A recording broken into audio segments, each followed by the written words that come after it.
Eto na, mga kababayan. Marcoleta. Dito tayo kay Marcoleta, mga kababayans. Ano nga ba ang problema ni Marcoleta? Naku, mga kababayan, malaki-laki po ang problema ni Marcoleta. Oo, bakit ko nasabing malaki ang problema ni Marcoleta?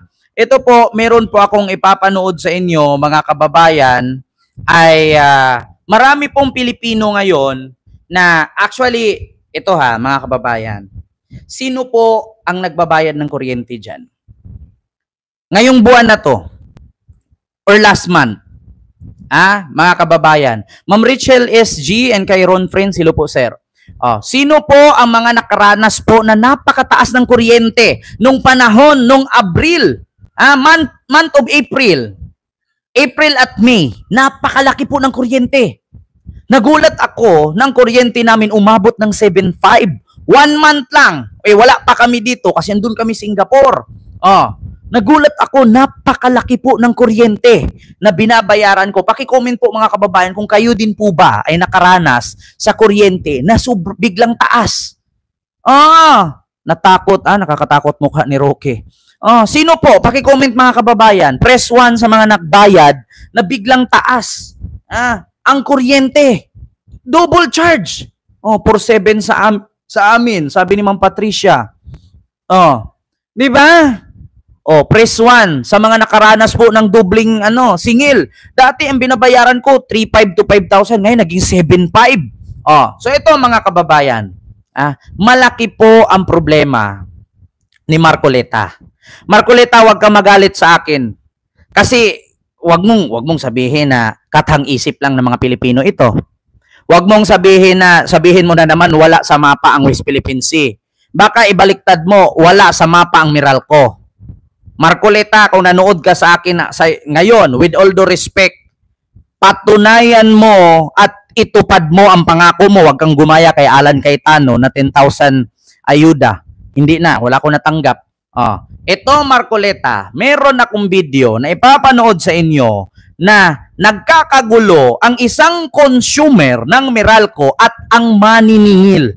Bakit galit na galit ang maniningil sa isang consumer ng Meralco? Ito po siya.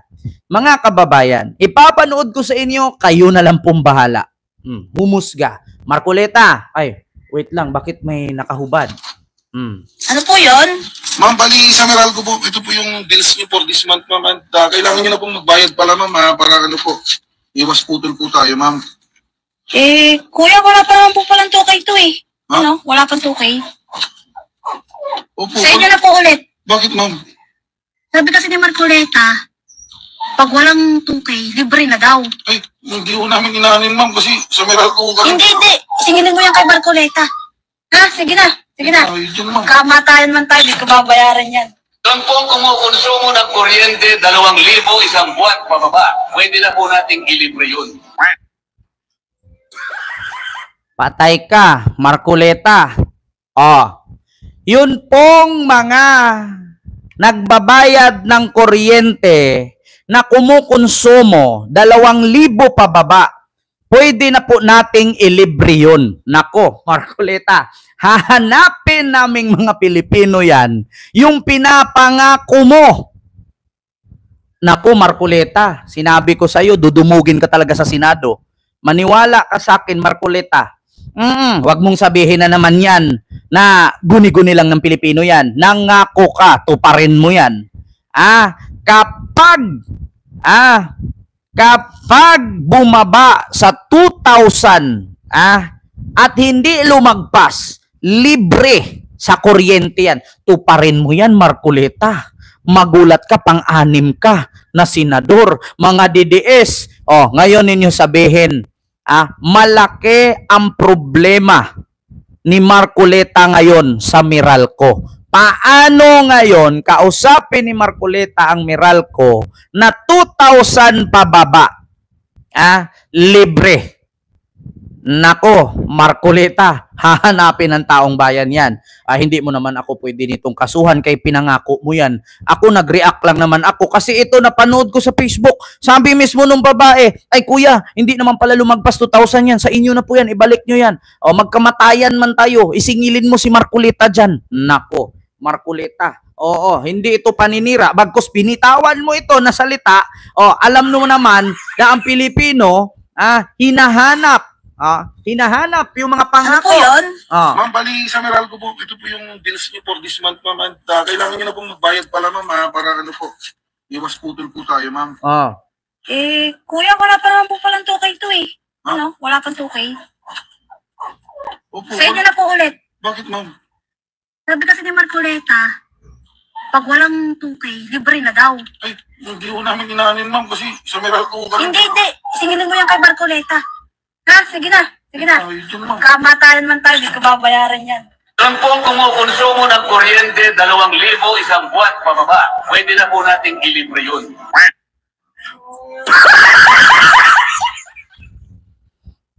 Ayan na. Si Marcoleta na ang magbayad ng kuryente ninyo ngayon na kumukonsumo kayo sa isang buwan 2,000 pababa. Libre na daw po yun sa kuryente. Ngayon mga kababayan, hindi naman po pwedeng si BBM lang hanapan dito ng 20 pesos per kilong bigas. Si BBM na umpisahan at natupad ang 20 pesos per kilo na bigas.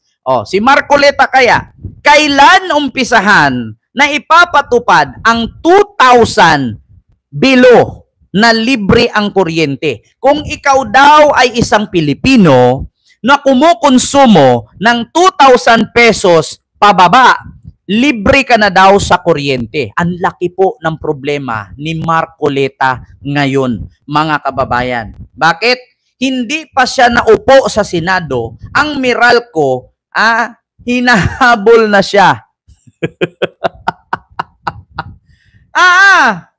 Sabi niya, siya sasagot ng bill, sabi ni Ma'am Aurora, libre na daw, 2,000 pababa.